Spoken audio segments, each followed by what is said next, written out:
Good evening everyone.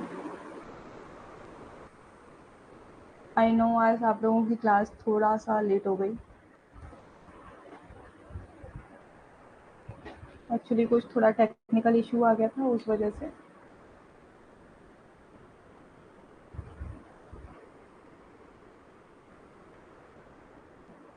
एक बार confirm कर दो कि आप सब लोगों को मेरी आवाज़ आ रही है।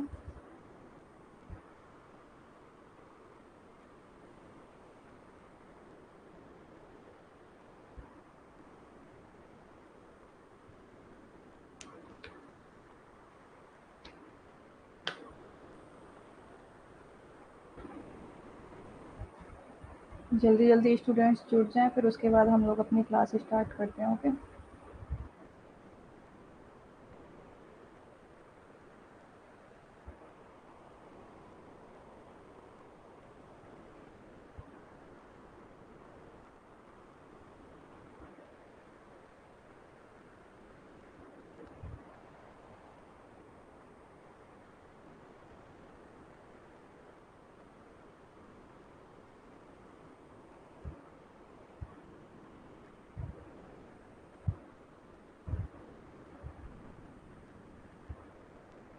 देखो, गुड इवनिंग गुड इवनिंग।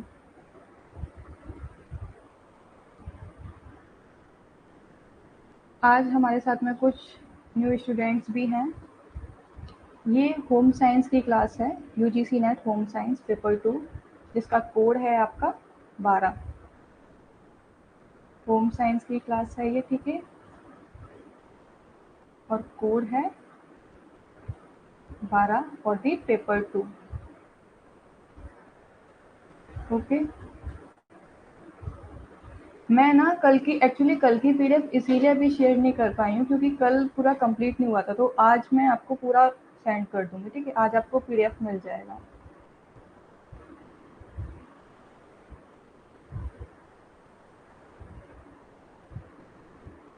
आज मिल जाएगी आप लोगों को पीडीएफ। देखो, कल जो मैंने छोड़ा हुआ था ना, कल बहुत थोड़ा सा रह गया था, बस वही आज कंप्लीट करेंगे, फिर अपना नया टॉपिक आज स्टार्ट करेंगे।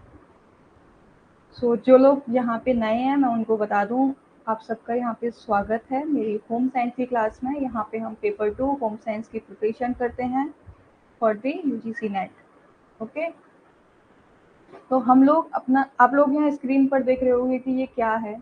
तो ये हम लोग अपना फूड स्टैंडर्ड्स पढ़ रहे थे, जिसमें से एक ही है हमारा ब्यूरो ऑफ इंडियन स्टैंडर्ड्स। ठीक है, अगर हम बात करें कि ये ब्यूरो ऑफ इंडियन स्टैंडर्ड्स होता क्या है, तो ये बेसिकली एक क्या है, बीआईएस सर्टिफिकेशन स्कीम है। ठीक है, इसके अंदर होता क्या है कि ये हमारे जितने भी स्टैंडर्ड होते हैं ना, फूड के जितने भी मानक होते हैं, उनको निर्धारित करते हैं। क्या करते हैं, हमारे स्टैंडर्ड को, फूड स्टैंडर्ड को निर्धारित करते हैं कि हमें किन किन बातों का ध्यान में रखते हुए अपने भोज्य पदार्थ का पैकेजिंग करनी चाहिए, उनकी प्रोसेसिंग करनी चाहिए, कौन कौन से रॉ मटेरियल यूज़ करें, किस क्वालिटी के यूज़ करने चाहिए। ये हमारा क्या है, बीआईएस के अंडर में आता है। ओके, जैसे सपोज करो हमारे बीआईएस के प्रोडक्ट जितने भी होते हैं उन पे एक मार्क होता है। वो कौन सा मार्क होता है, आईएसआई मार्क होता है। आप लोग देखोगे ज्यादातर ये किस किस पे देखने को मिलेगा, जैसे रेगुलेटर हो गया आपका, है ना, रेगुलेटर पे देखने को मिल जाएगा। वहीं अगर मैं बात करूं तो गैस सिलेंडर पे देखने को मिल जाएगा। यानी कि एक तरीके से हम लोग कह सकते हैं जितने भी हमारे किचन इक्विपमेंट होते हैं उन पर आपको आईएसआई मार्क देखने को मिलेगा। आईएसआई मार्क ये कौन डिसाइड करता है, ये बीआईएस के द्वारा निर्धारित किया जाता है। ठीक है, जिसमें हम प्रोडक्ट की जो भी, आप लोगों ने देखे होंगे फ्रूट प्रोडक्ट, भाई हर कोई मार्केट से फ्रूट प्रोडक्ट लेकर आता है, पैकेजिंग वाले फूड लेकर आते हो। उसमें हम देखो पीछे क्या है, ये सपोज करो हमारी पैकेट है। देखो मैं आईएसआई का मार्क भी आपको दिखाऊं, आगे होगा, ये रहा मेरा आईएसआई का मार्क। इस तरीके से मार्क बना रहता है कि नहीं रहता है आपके जितने भी फ्रूट प्रोडक्ट होते हैं। अगर मैं फ्रूट प्रोडक्ट की बात करूँ तो कौन कौन से फ्रूट प्रोडक्टों पे आपका रहता है आईएसआई मार्क, जैसे फ्रूट्स के जितने भी प्रोडक्ट हों उन पे, वेजिटेबल्स के प्रोडक्ट्स पे, स्पाइसेस यानी कि आपके मसालों पर,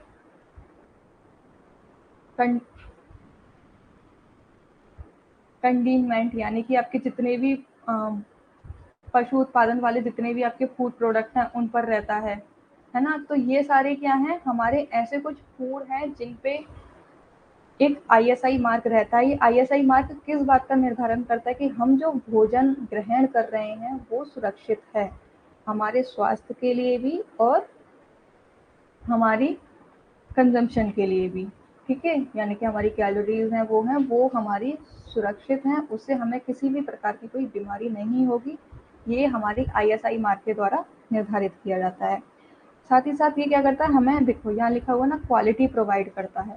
ये हिंदी वाले बच्चों के लिए भी लिखा गया है यहाँ पे कि बीआईएस प्रमाण योजना स्वैच्छिक है, यानी कि एक वॉलेंटियर स्कीम है ये, जिसका उद्देश्य क्या होता है कि उपभोक्ताओं को गुणवत्ता, सुरक्षा और निर्भरता प्रदान करना।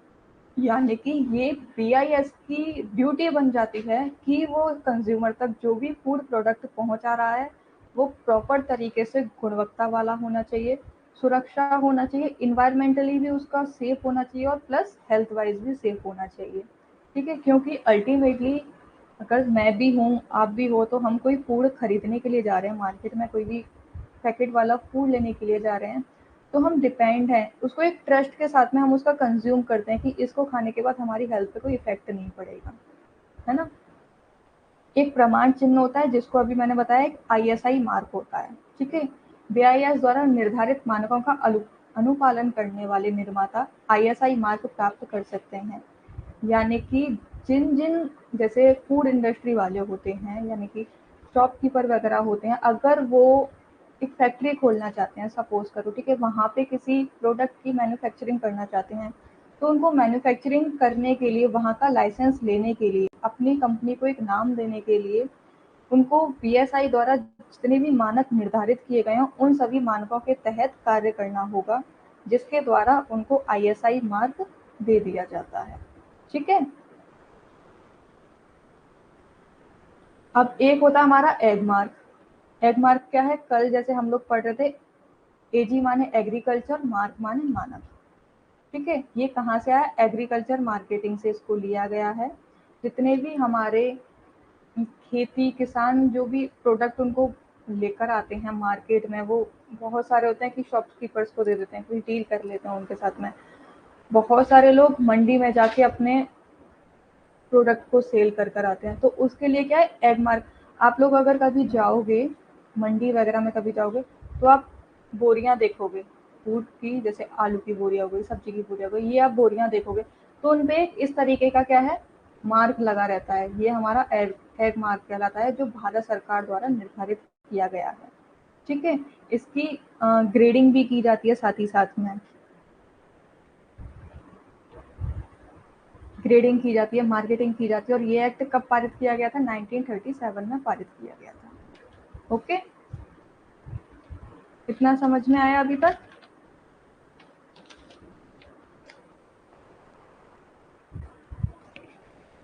इसमें एग मार्क में हम लोग साथ साथ और क्या देखते हैं, देखो क्वालिटी चेक करते हैं। आप लोगों ने देखा होगा कि हम लोग मार्केट में जाते हैं, किसी अगर सुपर मार्केट में जाएं तो वहाँ पे डिफरेंट डिफरेंट वैरायटी के एक ही फूड रखे रहते हैं, लेकिन हर किसी की क्वालिटी अलग अलग होती है ना। तो जो बेस्ट क्वालिटी का होता है उसको हम लोग परचेज कर ले आते हैं, ठीक है। यहाँ साथ ही साथ क्या है, साइज देखा जाता है कि जो अप्रोप्रिएट साइज होना चाहिए वो है या नहीं है, साइज चेक किया जाता है। वेट को भी देखा जाता है एग मार्क के अंदर, ठीक है। और अगर मैं बात करूँ तो कलर कंटेंट को भी देखा जाता है कि कलर किस तरीके का है। कहीं ऐसा तो नहीं है कि आप लोगों ने देखा होगा पके हुए फल जो होते हैं एकदम ब्राइट कलर के होते हैं, वहीं अगर मैं कच्चे फलों की बात करूँ या कच्चे सब्जियों की बात करूँ तो उनमें क्या है, ग्रीन कलर के वो ज़्यादातर होते हैं, ठीक है। ये हिंदी वाले स्टूडेंट्स के लिए। और ये है फ्रूट प्रोडक्ट्स ऑर्डर, जिसको हम लोग शॉर्ट फॉर्म क्या है जिसकी, एफपीओ। ये कब पारित किया गया था, 1955 में पारित किया गया था। कल वाले स्टूडेंट जिन्होंने क्लास अटेंड की थी, कोई मुझे बताएगा ये एफपीओ किसके अंदर आता है, कौन बताएगा मुझे।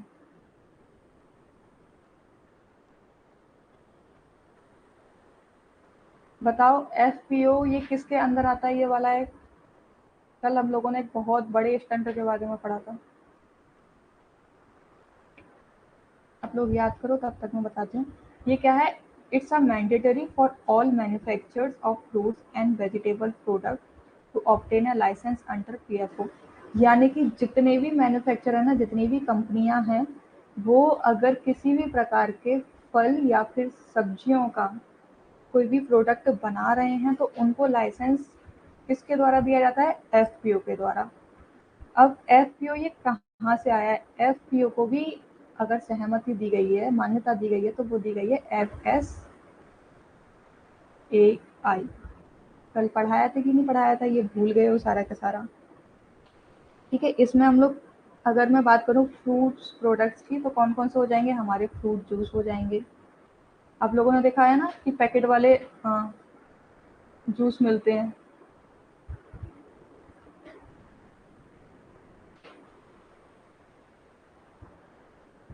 कोल्ड ड्रिंक्स आती हैं, तो ये सारे क्या हैं? हमारे फ्रूट प्रोडक्ट हो जाएंगे। ठीक है,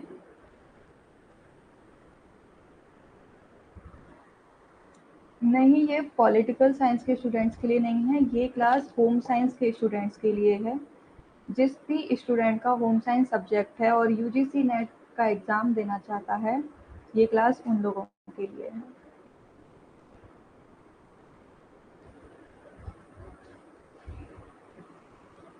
ठीक है, और जैसे कि अगर मैं बात करूँ, जितने भी आपके बेवरेजेस होते हैं वो सब इस कैटेगरी में आ जाएंगे।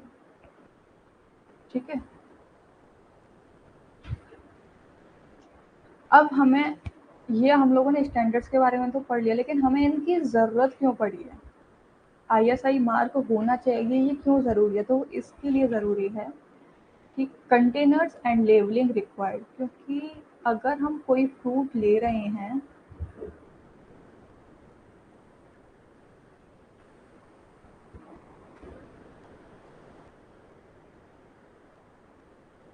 नहीं, होम साइंस की ही क्लास है। राखी को मैसेज कर दो कि कहाँ है, वो अटेंड करे class.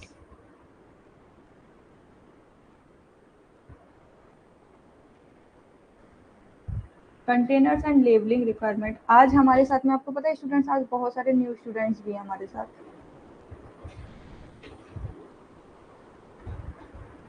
Containers and labelling requirement यानी कि जो भी, अगर मैं सपोज करूँ मैं फूड प्रोडक्ट बना रही हूँ, तो मुझे उसके लिए कोई ना कोई कंटेनर तो चाहिए ना, जिसको मैं प्रिजर्व करके रख सकती हूँ या फिर उसको एक सेफ फॉर्म में करके उसको सेल आउट कर सकूँ। तो इसीलिए ज़रूरत पड़ी कि तुम्हें कंटेनर किस तरीके का रखना है, उसके लिए हमें स्टैंडर्ड होने चाहिए और लेबलिंग करने के लिए। ठीक है, साथ ही साथ कहीं हमारे जो भी हमने प्रोडक्ट बनाया है, कहीं उसमें जो कलर यूज़ किया गया है, कहीं वो हार्मफुल तो नहीं है, इसकी परमिशन भी हमें कौन देते हैं? ये स्टैंडर्ड्स के तहत ही हमें पता चलता है। स्टैंडर्ड्स को ध्यान में रखते ही हम लोग एक लिमिटेड अमाउंट में फूड कलर का यूज़ करते हैं। ठीक है, limits for primitive preservatives in fruit products, यानी कि जितने भी हमारे फ्रूट प्रोडक्ट होते हैं, आप लोगों ने पढ़ा था कि फ्रूट प्रोडक्ट हमारे जल्दी खराब हो जाते हैं, बेसिकली जो सिट्रिक फूड है प्रोडक्ट होते हैं। क्यों? क्योंकि उनमें बहुत जल्दी ऑक्सीजन के कांटेक्ट में आने से बैक्टीरिया डेवलप हो जाते हैं। ठीक है, तो उनमें हम क्या प्रिजर्वेटिव्स का यूज़ करते हैं, लेकिन उन प्रिजर्वेटिव्स का भी हमें एक लिमिटेड अमाउंट में यूज़ करना है। इस बात को कौन निश्चित करता है? जो हमारे मानक हैं। ठीक है, इसीलिए हमें मानकों की आवश्यकता पड़ी। मानक हमें किस किस बारे में बताता है कि हमें कंटेनर किस तरीके का लेना है, लेबलिंग किस तरीके से करनी है, कहीं हम ज़्यादा फूड कलर का यूज़ तो नहीं कर रहे हैं, फूड प्रिजर्वेटिव जो यूज़ कर रहे हैं कहीं वो सेहत के लिए हार्मफुल तो नहीं है। ठीक है, साथ ही साथ इसमें ग्रेडिंग भी की जाती है, जिसको 4 कैटेगरी में कैटेगराइज करते हैं। यानी कि अगर मैं बात करूँ तो पहले नंबर पे हम लोग रखते हैं कि ऑर्डिनरी है। जो भी हमारा फूड प्रोडक्ट है, अगर वो ठीक है, ना ज़्यादा अच्छा है ना ज़्यादा बुरा है, तो हम उसको 1 नंबर देते हैं, ऑर्डिनरी की कैटेगरी में डाल देते हैं। ठीक है, सेकंड नंबर पे हम लोग देते हैं कि फेयर है। थर्ड नंबर की अगर मैं बात करूँ तो थर्ड नंबर पे देते हैं कि अच्छा है, गुड है। और फोर्थ नंबर पे हम लोग देते हैं कि स्पेशल है, यानी कि जो एकदम सबसे अलग हटके है, ना टेस्ट इसका किसी और जैसा है, ना कलर, ये सारी चीज़ें अलग हैं। ठीक है,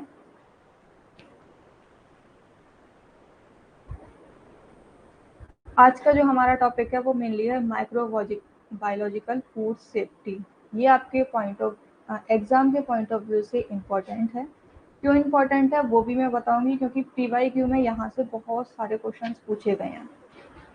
ठीक है, किस तरीके के क्वेश्चन पूछे गए हैं वो भी आपके लिए आगे कंटेंट है।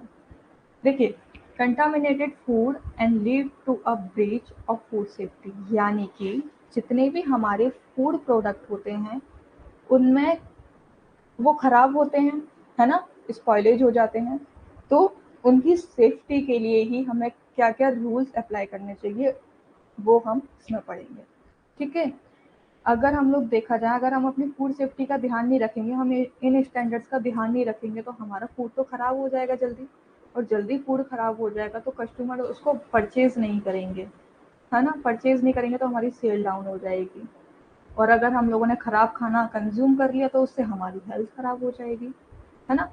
तो इसी के लिए हमारे कौन कौन से माइक्रो बैक्टीरिया होते हैं हमारे फूड में, वो इसके बारे में हम लोग पढ़ेंगे। अगर मैं बात करूं तो ये माइक्रो बायोलॉजिकल अगर बीमारी होती है तो वो किस किस की वजह से होती है? फिजिकल हैजार्ड, ये हम लोगों ने पढ़ा था कि जैसे कि डर्ट हो जाती है हमारा, जैसे ये मार्केट में पड़ा हुआ है, ये फूड प्रोडक्ट हमारे पड़े हुए हैं, इन पे मिट्टी लग रही है, बाल वगैरह गिर रहे हैं, तो उससे क्या, उससे भी हमारा फूड खराब हो जाता है, कोई भी ट्राई नहीं करता है उसको। केमिकल हजार्ड की अगर बात करें तो पेस्टिसाइड होता है, हैवी मेटल्स का यूज़ कर लिया, एलर्जेंस का यूज़ कर लिया। ठीक है, इस वजह से राखी, आप वो पूजा आपने इन्फॉर्म कर दिया राखी को?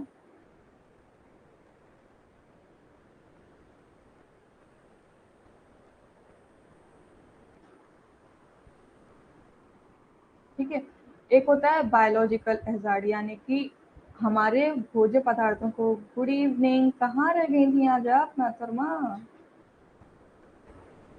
कैसे लेट पहुंची हो आज क्लास में?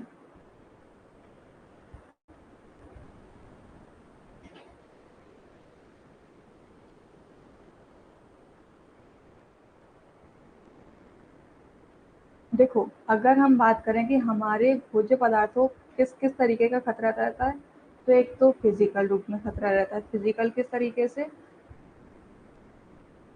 आज बहुत सारी आप लोगों की फ्री क्लास चल रही है ना, तो उस चक्कर में शायद कंफ्यूज हो गई होगी तुम। ओके ओके,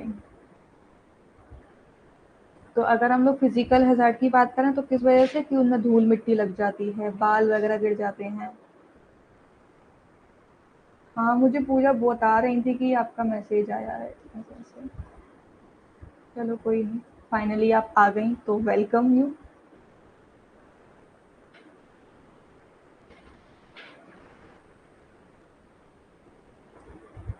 केमिकल अगर हैजार्ड की बात करें तो उसमें क्या है कि अगर हमने हैवी कोई धातु यूज़ कर ली जो हमारे फूड के लिए हार्मफुल है, एलर्जेटिक प्रोडक्ट यूज़ कर लिए जो हमारे फूड के लिए हार्मफुल हैं, तो ये सारी क्या है, हमारे केमिकल हैजार्ड में है। लेकिन बायोलॉजिकल जो हमें मेन इसमें स्टडी करनी है वो क्या है, प्रेजेंस ऑफ माइक्रो ऑर्गेनिज्म, यानी कि सूक्ष्म जीवों का उपस्थिति।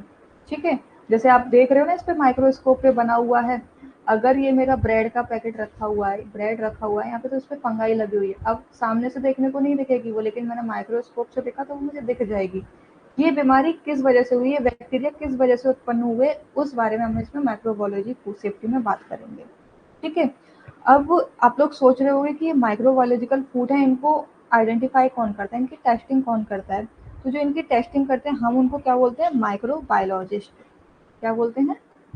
माइक्रोबायोलॉजिस्ट। ठीक है, माइक्रोबायोलॉजिस्ट बोलते हैं जो क्या करते हैं, फूड इंडस्ट्री में क्या है, फूड की क्वालिटी को चेक करते हैं। फूड इंडस्ट्री में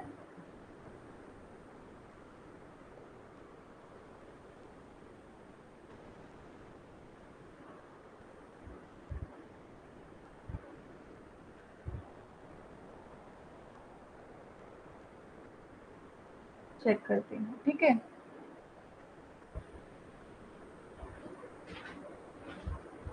अब अगर बात करें तो क्या है, फूड की क्वालिटी देखते हैं। ठीक है, उसकी कंडीशनिंग देखते हैं, रॉ मटेरियल देखते हैं। कब कब देखी जाती है? रॉ मटेरियल के टाइम पे, जब वो बन रहा है उस टाइम पे, पैकेजिंग के दौरान, इन सब हर यानी कि छोटे छोटे प्रोसेस पे, हर प्रोसेस पे इनको एनालाइज किया जाता है। ठीक है, और इन सबको अगर मैं बात करूं कि ये जो हमारे माइक्रो न्यूट्रिएंट होते हैं, ठीक है, ये हिंदी वाले स्टूडेंट्स के लिए, अगर मैं बात करूं कि हमारे फूड प्रोडक्ट से ऐसे कौन कौन से फूड प्रोडक्ट हैं जिनमें बैक्टीरिया होता है, ये आपके एग्जाम के पॉइंट ऑफ व्यू से बहुत ज़्यादा इंपॉर्टेंट है। मैं इंपॉर्टेंट लिख दे रही हूँ, बहुत इंपॉर्टेंट है, इसको बिल्कुल भी मत भूलना, याद करना। जैसी ये टेबल है वैसे ही याद कर लेना, क्योंकि एग्जाम में कईयों बार इससे क्वेश्चंस आते हैं, कईयों बार। अगर मैं बात करूं कि हमारे किस किस फूड से हमें कौन कौन सा बैक्टीरिया होता है, कौन कौन सा बैक्टीरिया पाया जाता है, तो देखो हिंदी वाले स्टूडेंट्स के लिए भी तो कोई भी कंफ्यूज मत होना कि मैम हिंदी में आप नहीं लेकर आई हो, हिंदी में भी अवेलेबल है, ठीक है। अगर मैं बात करूं कि हमारे फूड प्रोडक्ट में कौन कौन से माइक्रो न्यूट्रिएंट होते हैं, माइक्रो ऑर्गेनिज्म होते हैं, तो देखो जितने भी हमारे मीट प्रोडक्ट होते हैं उनमें कौन सा बैक्टीरिया पाया जाता है, टेनिया सोलियम, टेनिया सोलियम नामक उसमें बैक्टीरिया पाया जाता है, ठीक है। अगर मैं बात करूं जितने भी हमारे कैन प्रोटीन फूड होते हैं, जो डिब्बाबंद जितने भी हमारे पदार्थ होते हैं, उनमें कौन सा होता है, कोलेस्ट्रेडियम बोटोलेंस, कौन सा था, कोलेस्ट्रेडियम बोटोलेंस होता है। जितने भी हमारे क्रीम फूड प्रोडक्ट होते हैं, ठीक है, यानी कि जो क्रीम युक्त हमारे जितने भी पदार्थ होते हैं उसमें कौन सा बैक्टीरिया पाया जाता है, स्टे स्टेफोलेकस एरोस। ये थोड़े नाम डिफिकल्ट हैं लेकिन आप इनको ट्रिक से याद कर सकते हो। जैसे कि अगर मैं बात करूँ क्रीम फूड प्रोडक्ट हैं, तो क्रीम क्या है, हल्की सी सॉफ्ट होती है, तो इससे आप याद रख सकते हो कि हाँ इसके बैक्टीरिया का नाम एस से स्टार्ट होता है, ठीक है, और देखने में एकदम अपीयरेंस लगती है, ठीक है, तो उससे क्या है, एरोस का नाम आप याद रख सकते हो।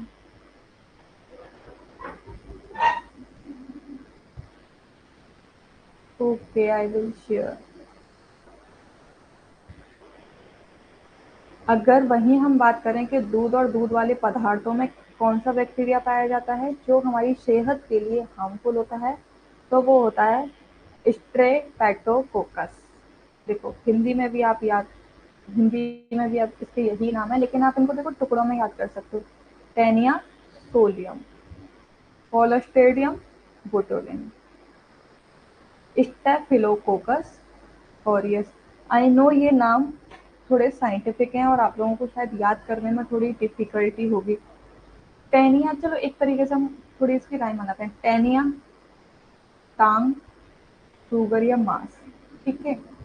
कोलेस्ट्रेडियम यानी कि हमारा कोलेस्ट्रॉल बढ़ जाएगा अगर हम ज़्यादा डिब्बाबंद पदार्थ का यूज़ कर लें। कोल्ड ड्रिंक हम लोग धक धक धक धक पी जाते हैं, तो उससे क्या हमारी कैलोरीज ज़्यादा बढ़ जाते हैं, तो क्या हम उससे कोलेस्ट्रेडियम इससे याद रखेंगे, ठीक है। स्टेफिलोकोकस यानी कि मलाई यानी कि क्रीम युक्त जितने भी हमारे खाद्य पदार्थ होते हैं, स्टेफिलोकोकस यानी कि एकदम सॉफ्ट सॉफ्ट होते हैं, उससे याद रख सकते हैं। स्ट्रेप्टोकोकस यानी कि दूध या दूध वाले उत्पाद हो गए, और सल्मोनेला यानी कि अंडे मांस ये वाले जितने भी उत्पाद होते हैं उनमें कंफ्यूज मत होना सल्मोनेला में और सोलियम में, बहुत बार कंफ्यूज हो जाते हो सल्मोनेला और सोलियम में, इसमें कंफ्यूज होने की जरूरत नहीं है। सल्मोनेला याद रखना अंडे, और देखो नेला लगा है तो वहाँ अंडे है भाई, और लियम लगा है तो वहाँ शुगर मास है, ठीक है।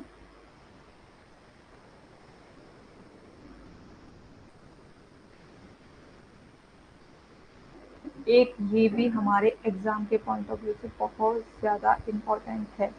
अब हम लोगों ने बात कर ली कि हमारे जितने भी माइक्रो ऑर्गेनिज्म ये सारी चीज़ होती हैं, ठीक है, इनसे क्या है हमारी हेल्थ पर इफेक्ट पड़ता है, पड़ता है कि नहीं पड़ता है ना,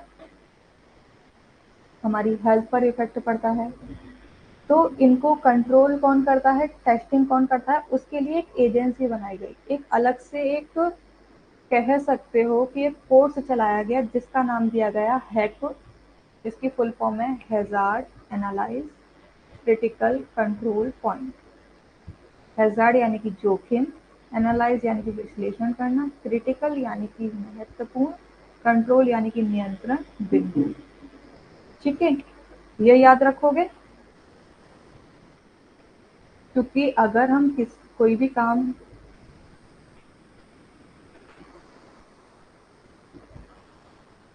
मैंने रिप्लाई दिया है बेटा, मैं कर दूंगी, शेयर कर दूंगी। एक्चुअली अगर आप लोगों को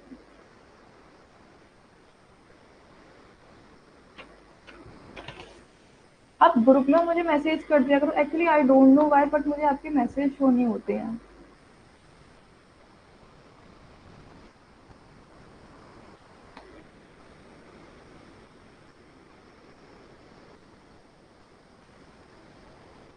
देखो, अगर हम बात करें hazard analyse critical control point की, तो ये क्या काम करती है कि ये तो आपकी फुल फॉर्म बहुत बार पूछी जाती है एग्जाम में, ये याद रखना। ठीक है, इधर सुन लो।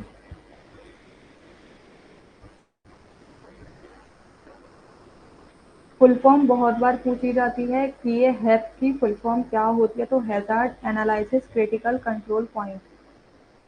ठीक है, ये इसकी फुल फॉर्म होती है। और ये किसका पार्ट है? ये फूड सर्विस मैनेजमेंट का पार्ट है।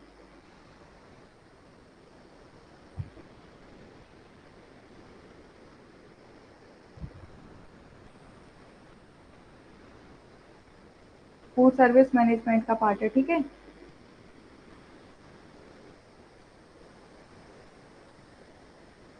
अगर हम बात करें कि जो हम लोग माइक्रो ऑर्गेनिज्म की बात कर रहे थे, तो उसका उपकरण आप इसको एक तरीके से मान सकते हो। ये एक उपकरण के रूप में काम करता है। साथ ही साथ ये सर्टिफिकेशन कोर्स भी कराता है। ठीक है, यहाँ आप देख रहे हो कि हेप सर्टिफिकेट देता है, इंस्पेक्शन करता है, डिसीज के बारे में बताता है, माइक्रो ऑर्गेनिज्म के बारे में बताता है, मॉडिफिकेशन करता है, पॉइजनिंग के बारे में बताता है, स्टोरेज किस तरीके से करना है, हाइजीन किस तरीके से रखना है। ठीक है, क्या क्या खतरे हैं, किस तरीके से सुरक्षा रखनी है, ये सारी चीजें hazard analysis critical control point. Yes, ये इसकी फुल फॉर्म होती है और ये एग्जाम में बहुत बार पूछी जाती है। और ये हैजार्ड क्रिटिकल कंट्रोल पॉइंट किसका पार्ट है? ये हमारे फूड सर्विस मैनेजमेंट का पार्ट है। ठीक है, अगर मैं बात करूं इसकी, तो एक तरीके से क्या है, ये एक सिस्टमेटिक अप्रोच है। यहाँ पे पूरे साइंटिफिक तरीके से काम किया जा सकता है। ठीक है, देखो, अगर ये इसकी फुल फॉर्म है, ये किस किस के बारे में बताता है? डेंजर टू हेल्थ, यानी कि हैजार्ड की अगर मैं बात करूं, तो हमारे स्वास्थ्य को किस किस बात का खतरा है, यानी कि कौन कौन से फूड हैं जिससे हमें खतरा है। ठीक है, मुझे लग रहा है आज आप लोगों का मन नहीं लग रहा है क्लास में। ऐसी ही बात है क्या?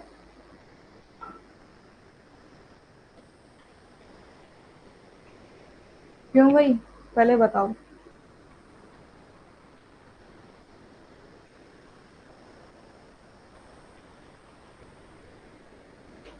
हम्म, तो देखो, अगर हम इसकी फुल फॉर्म देखें ना, हैप की, तो क्या है? हैजार्ड, हैजार्ड यानी कि खतरा, कि हमारे स्वास्थ्य को किस किस भोज्य पदार्थ से खतरा है जिसको हमें यूज नहीं करना चाहिए। दूसरा, एनालाइज यानी कि इन्वेस्टिगेशन ऑफ द हैजार्ड, ऐसे अगर कोई खतरा है तो उनकी इन्वेस्टिगेशन करना। ओके ओके, राखी जी, डाउट होता है? डाउट नहीं होता है? अच्छा, हम करें? चलो, क्रिटिकल क्या है? यानी कि क्रूशियल और कंटामिनेटेड, यानी कि होता है ना कि बहुत ज़्यादा सीरियस कंडीशन हो गई है, वो हमारा क्रिटिकल वाला पॉइंट कहलाता है। ठीक है, अगर मैं बात करूं कंट्रोल की, यानी कि जो भी हमारी समस्या उत्पन्न हुई है उसको किस तरीके से कंट्रोल करना है, वो हमारे कंट्रोल वाले पार्ट में आ जाएगा। पॉइंट वाले पार्ट में क्या आ जाएगा कि यानी कि जो भी हमने प्रोसेस किया, जो भी हमने एक्शन लिया कंट्रोल करने के लिए, वो हमारा किस स्तर तक ठीक हुआ, पूरी तरीके से वो ठीक हुआ या फिर थोड़ा बहुत ठीक हुआ।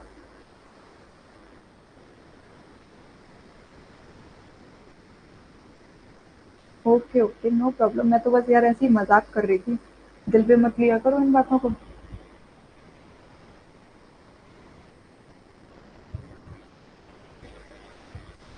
ठीक है, तो समझ गए, हैप हमारा एक साइंटिफिक सिस्टम है जो किसके अंदर आता है? जो हमारे फूड सर्विस मैनेजमेंट के अंदर आता है। ठीक है, जिसमें हम देखते हैं कि हमारे फूड की क्वालिटी किस तरीके से है, जो उसकी प्रोसेसिंग हो रही है वो ठीक हो रही है या नहीं हो रही है। ये सभी चीज़ें हमारी इसके अंदर आ जाती हैं। यानी कि आप समझ रहे हो, पहले हम लोगों ने स्टैंडर्ड की बात करी कि स्टैंडर्ड होते हैं हमारे हर फूड के, है ना? फिर उसके बाद में माइक्रो ऑर्गेनिज्म होते हैं। अच्छा जी, मक्खन लगा लो अब आप हमें। ठीक है, तो क्या है माइक्रोबायोलॉजिकल, उसमें कौन कौन से बैक्टीरिया होते हैं उस बात की बात करी। लेकिन इनको कौन अब टेस्ट करेगा, तो उसके लिए एक अलग से एक डिपार्टमेंट रखा गया जिसका नाम दिया गया है, ठीक है, जिसको हम लोग क्या बोलते हैं, हैजार्ड एनालिसिस क्रिटिकल कंट्रोल पर। पता है आज का जितना मटेरियल है ना वो आपके एग्जाम के पॉइंट ऑफ व्यू से बहुत ज़्यादा इंपॉर्टेंट है, तो इसको मिस मत करना। Thank you for the compliment. अच्छा, तो बहुत दिनों बाद ये सुनने को मिला है मुझे, नहीं उस दिन भी आपने बोला था, याद है मुझे। तो चलो अच्छा है, मुझे देख के आपको पढ़ाई में मन तो लगा रहेगा। मेरी साइड से भी बहुत बड़ा वाला दिन आपको। ठीक है, ये हमने इसकी फुल फॉर्म पढ़ ली कि यानी कि किस किस स्टेज पे क्या क्या काम होता है हमारा।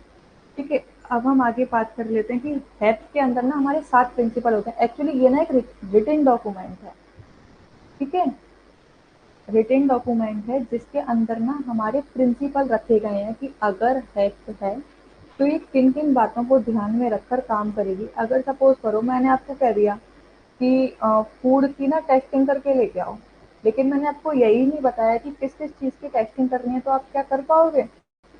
अगर वहीं मैं आपको बता दूं, जैसे मैंने कहा टेस्टिंग करनी है, तो अगर वहीं मैं आपको बता दूं कि आपको फूड का कलर देखना है ना, इसमें कितना परसेंट फैट है ये देखना है, इसकी क्वालिटी कैसी है, तो आप इजीली उसको टेस्टिंग कर पाओगे, है ना। लेकिन वहीं अगर मैं बोल दूं कि जाके टेस्ट कर कर आओ, तो आप नहीं कर पाओगे। ये तो वही वाली बात होगी ना, मम्मी कहती है ना कि अरे वहां पे वो रखी है, वो उठा के दे दे मुझसे।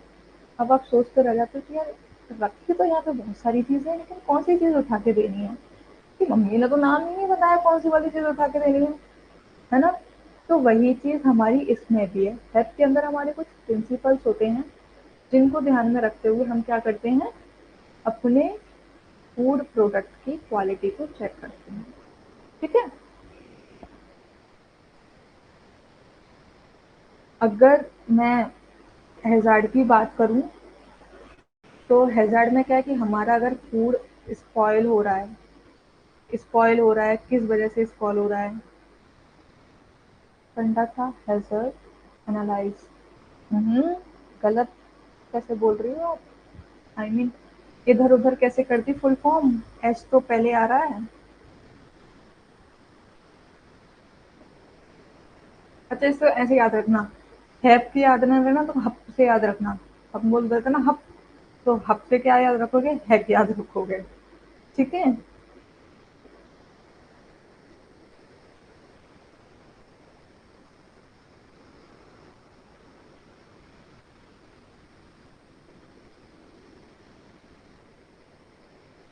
जिसमें अगर हम लोग बात करें कि हमारे किस वजह से हमारा फूड प्रोडक्ट खराब हो रहा है, स्पॉइलेज की वजह से खराब हो रहा है, या फिर ज़्यादा देर तक हवा में रखा रहा है उस वजह से खराब हो रहा है। फिर हम लोग एनालाइज करेंगे कि यानी किस किस किस किस सोर्स की वजह से खराब हो रहा है, यानी कि ऐसे कौन से कारण है जिस वजह से खराब हुआ, ये पहचानेंगे। क्रिटिकल, यानी कि कहीं ऐसा तो नहीं है कि हम, जैसे हम लोग खुले में आटा रख देते हैं, ठीक है, कई बार हमारा आटा बच जाता है, हम उसे खुले में रख देते हैं। आप लोग देखोगे 3-4 घंटे बाद, अगर 1-2 घंटे बाद आटा हम लोग यूज़ कर रहे हैं, तो हम लोग थोड़ा बहुत उसको यूज़ कर लेते हैं, उसमें स्मेल नहीं आती। लेकिन वहीं अगर हम उसे 3 से 4 घंटे या ज़्यादा टाइम तक उसको रखा रहने दें, तो उसमें एक ब्लैक ब्लैक कलर का हो जाता है वो, है ना। हाँ,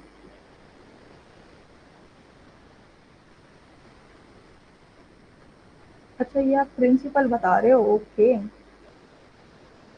ठीक है। तो क्या 3 से 4 घंटे तक अगर हम रखा रहने देंगे, तो उसमें क्या ब्लैक ब्लैक से बैक्टीरिया आ जाते हैं, और उससे क्या है, एकदम स्मेल सी, बहुत अजीब सी स्मेल आने लग जाती है, जिससे हमें पता चल जाता है कि ये खराब होता है। तो हम इसमें कंडीशन चेक करते हैं कि ये बहुत ज़्यादा खराब हो गया है या फिर यूजेबल है ये। अगर कंट्रोल कर सकते हैं तो किन किन के द्वारा कंट्रोल कर सकते हैं।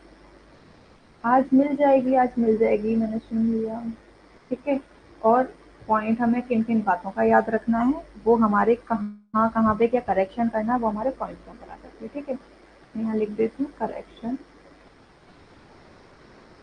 ठीक है, कंट्रोल। ओके, बोलिए। ये हैं हमारे प्रिंसिपल्स। हमारे टोटल कितने प्रिंसिपल हैं? 7। ठीक है,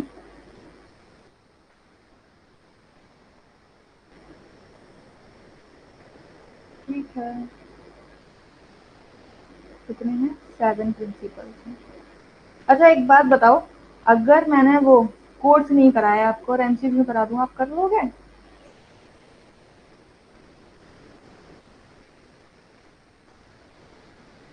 चलो, या फिर हम लोग ऐसा एक काम करेंगे कि यूनिट वाइज ना एमसीक्यूज बना देंगे।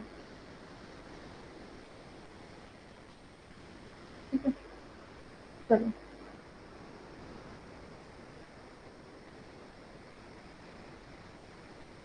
क्या है, हमारे 7 प्रिंसिपल हैं हेल्थ के। वो कौन कौन से हैं? पहला प्रिंसिपल है हमारा कंडक्ट अ हैजार्ड एनालाइज, जो अभी पूजा जी ने कहा था।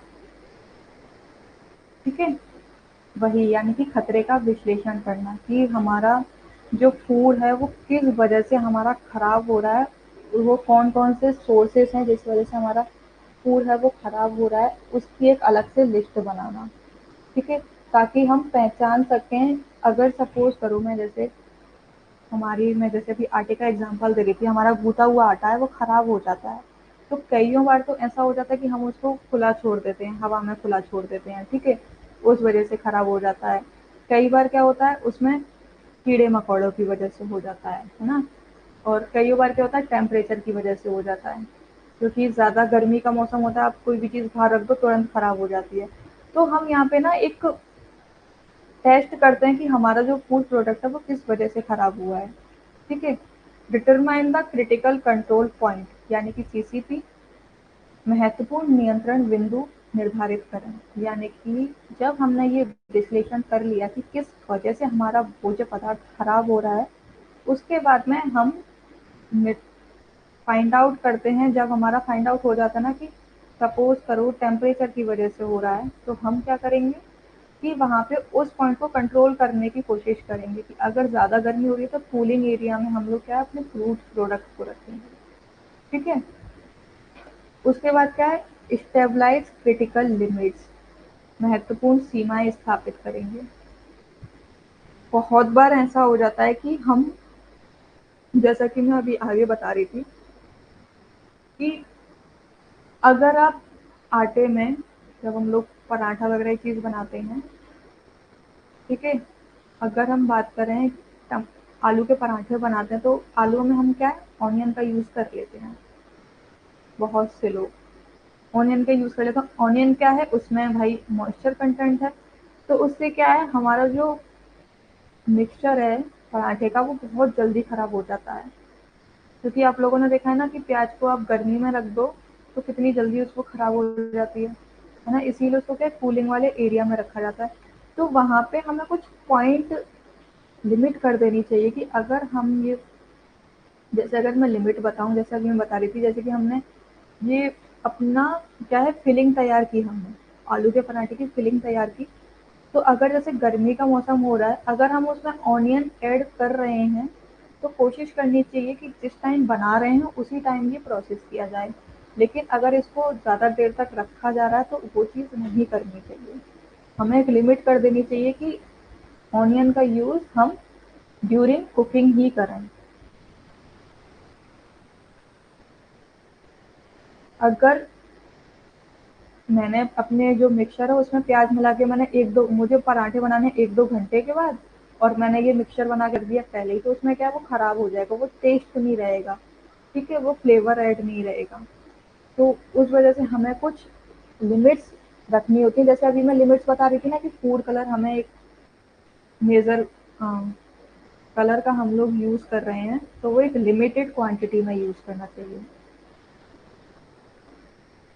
लिमिटेड क्वांटिटी में यूज़ करना चाहिए। ठीक है, वहीं अगर हम लोग, ये तो 3 पॉइंट हो गए। चौथा है हमारा स्टेबलाइज मॉनिटरिंग प्रोसेस। जब हम लोगों ने अपनी लिमिट्स रख दी, तो अब क्या है कि हम अपने जो रॉ, यहाँ पे आप एग्जांपल ले लो रॉ का, यानी कि हमारा जो भी रॉ प्रोडक्ट है, उससे हम कोई फूड प्रोडक्ट बना रहे हैं, तो उसकी मॉनिटरिंग करना कि कहीं उसमें कोई गंदगी तो नहीं है, कंकड़ वगैरह तो नहीं है। लाइट गई, कोई बात नहीं, फ़ोन पे नहीं इफ़ेक्ट पड़ेगा, बस लिख नहीं पाओगे, ये हो जाएगा। अरे वाह राखी जी, आपको तो सारे पॉइंट याद आए।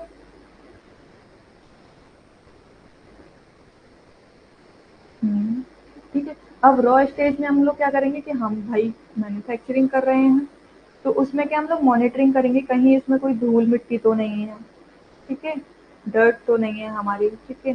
कहीं इसमें वो हेयर वगैरह तो यूज़ नहीं है, कहीं स्टोन वगैरह तो नहीं है, क्योंकि ऑब्वियसली बात है स्टोन होगा हमारे रॉ फूड में, अगर वो प्रॉपर क्लीन नहीं होगा, तो क्या है उससे हमारा टेस्ट खराब हो जाएगा जब कस्टमर उसको यूज़ करेंगे। आप लोगों ने कई बार देखा होगा, आप दालें मार्केट से लेने के लिए जाते हो तो बहुत सारे प्रोडक्ट, हाँ, बहुत सारी दालों में क्या है कंकड़ निकल आते हैं, और आप बिना उनको देखे, कई बार होता है जल्दी जल्दी में आप ऐसे ही उनको बनाने के लिए रख देते हो, फिर जब आप उनको खाते हो तो आपके दांतों में क्या है कंकड़ आ जाता है ना? वो एकदम आपका फिर खाने का बिल्कुल ही मन ही नहीं करता है। तो क्या है, इसीलिए हमें मॉनिटरिंग करनी चाहिए। जब भी हमारा जो रॉ प्रोडक्ट है उसकी प्रॉपर तरीके से मॉनिटरिंग की जानी चाहिए कि हम जो प्रोडक्ट बना रहे हैं वो प्योर तरीके से क्लीन है या नहीं है, क्वालिटी उसकी बेहतर है या नहीं है। जैसे कि हम लोग देखते हैं कोई भी अगर हम लोग प्रोजेक्ट वगैरह बनाते हैं तो हम उसको कैसे टाइम टू टाइम चेक करते हैं, या फिर कोई भी खाना हम बनाते हैं, कढ़ाई में अगर हम कोई भी फूड प्रोडक्ट बना रहे हैं तो उसको कैसे टाइम टू टाइम चेक करते हैं, कहीं लग तो नहीं गया है वो, कहीं पानी तो कम नहीं रह गया उसमें, चलाते रहते हैं कि नहीं रहते हैं उसको टाइम टू टाइम, तो वही चीज़ हमारी मॉनिटरिंग में की जाती है। फिफ्थ प्रिंसिपल क्या है हमारा, स्टेबलाइज करेक्टिव एक्शन। यानी कि क्या है, अगर कोई फूड प्रोडक्ट है, वो गलती से उसमें हमने किसी ऐसे प्रोडक्ट की क्वालिटी ज़्यादा डाल दी है जो नहीं डालनी चाहिए थी, तो उसको क्या, हम उसको किस तरीके से करेक्ट कर सकते हैं, ये हमारा फिफ्थ प्रिंसिपल होता है। उसके लिए कौन कौन से एक्शन ले सकते हैं, ये हम फिफ्थ प्रिंसिपल के अंतर्गत हमारा देखते हैं। ठीक है, कि किस वजह से ये गलती हुई है, कौन सा फूड प्रोडक्ट है जिस वजह से ये हुई है। हाँ, और फिर क्या है, सिक्स्थ क्या है, स्टेबलाइज वेरिफिकेशन प्रोसीजर। यानी कि क्या है कि हम स्टेबलाइज करते हैं कि जितने भी हम लोगों ने प्रोसेस अभी तक जो भी हमारी प्रक्रिया हुई है उसको वेरीफाई करते हैं वो सही हुई है या गलत हुई है। ठीक है, वेरीफाई किया जाता है, वेरीफाई करना एकदम, हम यही तो चेक करते हैं ना कि जो भी चीज़ हमारे पास में अवेलेबल है, वो जो हमने पॉइंट डिसाइड किए थे उन पॉइंट्स पे बेस्ड है या नहीं है। नहीं होती है तो हम क्या उसको रिजेक्ट कर देते हैं, वेरीफाई ही नहीं करते हैं। ऐसा ही तो होता है ना, बताओ।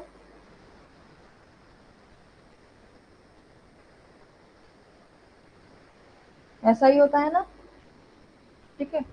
और क्या है, लास्ट हमारा प्रिंसिपल क्या है कि stabilise record keeping and documentation procedure. यानी कि जो भी हम लोगों ने फूड प्रोडक्ट बनाया है उसकी हम लोग रिकॉर्ड रखते हैं।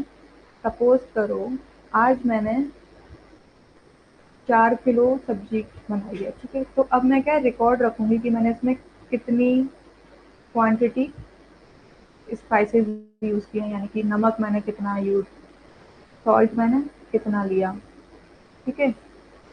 वहीं अगर मैं बात करूँ तो मैंने इसमें टोमेटो कितना लिया, तो ये सारी चीज़ क्या है मैं नोट डाउन करके रखती हूँ, तो इससे मुझे क्या हेल्प मिल जाती है।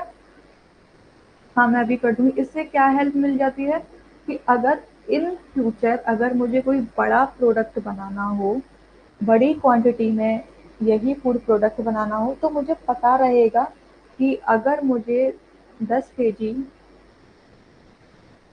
10 केजी पोटैटो की सब्जी बनानी है, तो उसमें कितने स्पाइसेस की मुझे ज़रूरत पड़ेगी, कितने टमाटर की ज़रूरत पड़ेगी, कितनी प्याज की ज़रूरत पड़ेगी। तो ये मेरे पास में एक रफ आइडिया रहेगा। क्यों रहेगा? क्योंकि ये मैंने पहले चीज़ बनाई हुई थी और ये मेरे पास लिखी हुई है ना? कोई बात नहीं, मैं सेंड कर दूँगी। तो मेरे पास ये पहले से ही एक परफॉर्मा है कि 1 किलो अगर मैं 1 केजी अगर मटर ले रही हूँ मैं, पीस ले रही हूँ, तो उसमें मुझे पनीर की कितनी, सपोज़ करो 500 ग्राम मैंने पनीर ले लिया या 250 ग्राम ही पनीर ले लिया, ठीक है? तो अब मुझे ये आइडिया रहेगा अगर 1 किलो मटर है तो उसमें मुझे 250 ग्राम पनीर का यूज़ करना है, ठीक है? वहीं पे हमारा इसी तरीके से हम इसको बेस बना के ज़्यादा से ज़्यादा सब्जियाँ बना सकते हैं। तो ये चीज़ होती है, इसीलिए हमें रिकॉर्ड कीपिंग रखना चाहिए, यानी कि रिकॉर्ड रखना चाहिए कि जैसे आप लोग ये नोट्स बना रहे हो, है ना? क्योंकि आपका ये एक रिकॉर्ड है कि मैंने किस दिन कौन सी पढ़ाई पढ़ी थी, किस दिन मैम ने कौन सा टॉपिक कराया था। अच्छा, सैटरडे को हमारा ये स्टैंडर्ड हम लोगों ने पढ़े थे, फ्राइडे को हमने स्टैंडर्ड कौन कौन से होते हैं ये पढ़ा था, तो आपके पास क्या एक रिकॉर्ड बन गया है ना? तो ये हमारा क्या हेल्प करेगा कि अच्छा मेरी इस डेट को इसकी क्लास हुई थी, तो आप क्या अपना सिलेबस देखोगे और सिलेबस देख के क्या करोगे कि अच्छा मेरा ये वाला पॉइंट ज़्यादा क्लियर नहीं हुआ, तो मैं देखती हूँ कि मैम ने क्लास कब कराई थी। आप डेट भी नोट डाउन कर लेते हो, टॉपिक भी नोट डाउन कर लेते हो, तो उससे क्या है कि ईजिली रहता है आपको फाइंड आउट करने में, आपको ज़्यादा परेशानी नहीं होती है, ठीक है? अगर मैं बात करूँ कि ये हमारा हैक है, ये आया कहाँ से है, ठीक है?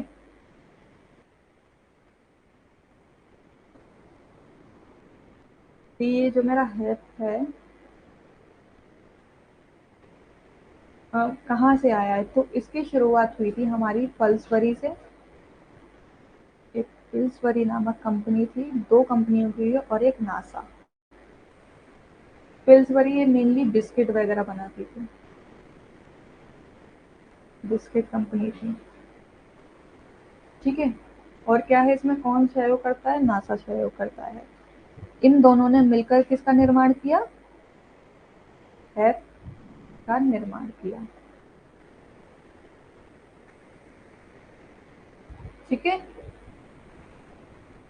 हैप हमारा कहाँ से आया है? ये पिल्सवरी कंपनी ने और नासा ने मिलकर इसका निर्माण किया। किसके लिए निर्माण किया? क्वालिटी चेक करने के लिए,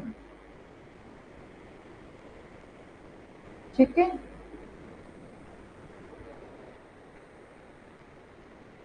और ये साथ साथ क्या करता है? क्वालिटी चेक करने के लिए, जिससे क्या है कि लोगों में क्या है, फूड पॉइजनिंग ना हो, उनको किसी भी प्रकार का कोई खतरा ना हो, उस चीज के लिए हमारे ये हैप का निर्माण किया गया। ये चीजें क्लियर हुई आपको?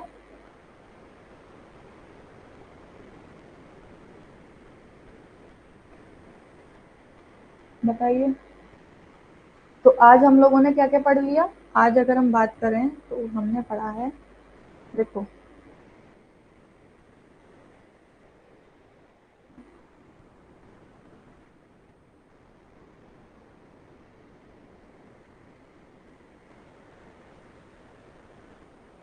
मेरे ख्याल से वो वाला पॉइंट चला गया, मैं फिर से लिख देती हूँ यहाँ पे। ये हमारी हैप कहाँ से आई थी? ये किससे मिलकर बनी? ये मिलकर बनी है एक पिल्सबरी से, पिल्सबरी कंपनी और प्लस नासा। इन दोनों ने मिलकर किसका निर्माण किया? हमारे हैप का निर्माण किया,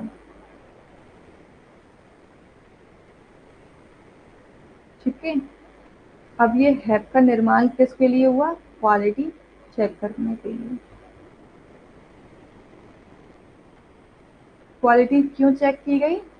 क्योंकि फूड पॉइजनिंग ना हो किसी भी कस्टमर को, ठीक है?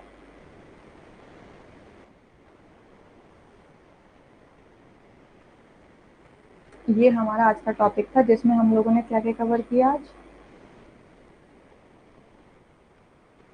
एक तो हम लोगों ने देखे कि हमारे स्टैंडर्ड कौन कौन से होते हैं, ठीक है? साथ ही साथ इन स्टैंडर्ड्स को कौन कौन वेरीफाई करता है, ठीक है? और हमने क्या पढ़ा आज? Microbiological, microbiological food safety. और उसके साथ साथ हमने क्या पढ़ा? माइक्रोबायोलॉजिकल सेफ्टी कौन करता है? हमारा है, हाँ, पिल्सबरी कंपनी और नासा ने किया, बिल्कुल। ठीक है, कौन करता है? और माइक्रोबायोलॉजी में हमने क्या है? बैक्टीरिया और फूड पढ़े हैं, ठीक है, याद रखना। और हैप का निर्माण कौन करता है? नासा और पिल्सबरी। किसके लिए? हमारी क्वालिटी चेक करने के लिए। तो देखो ये सारी चीजें एक दूसरे से इंटर रिलेटेड थी, तो इजीली समझ में आ गई। समझ आया कि नहीं आई आज की क्लास? इतना बताओ पहले।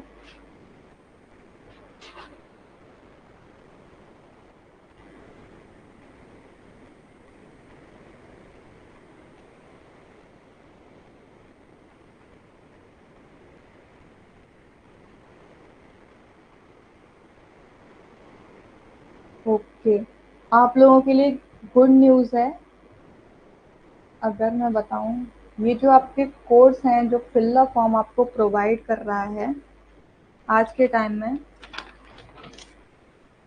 ठीक है, अ, ये जो फर्स्ट पेपर है ना आपका, ये सिर्फ और सिर्फ जून के लिए आपका, याद रखना, क्योंकि जून का आपको नेट एग्जाम क्रैक करना है।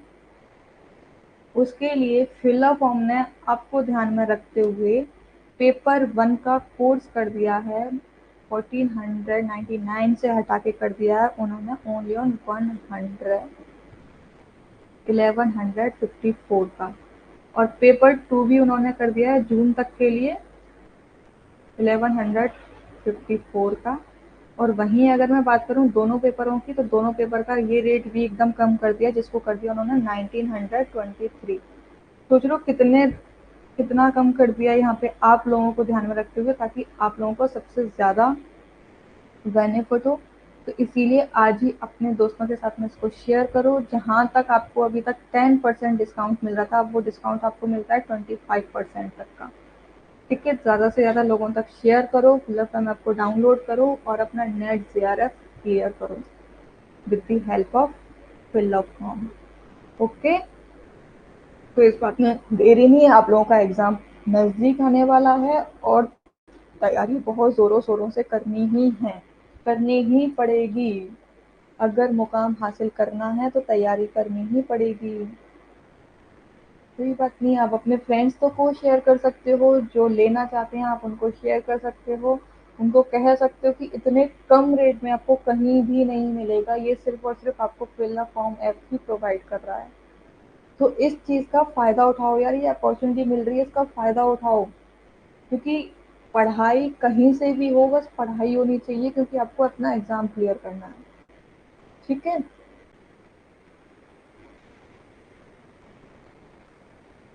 चलो ध्यान रखो सब लोग अपना, और एग्ज़ाम की प्रिपरेशन करते रहो। मिलते हैं मंडे को, तब तक के लिए मस्त रहो, पढ़ाई करो, मेहनत करो। ठीक है,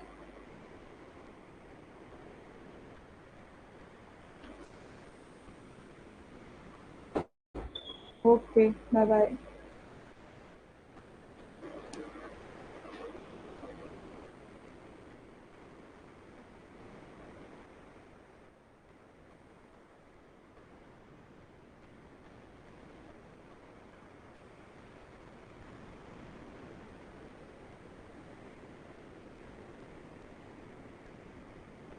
बाय बाय।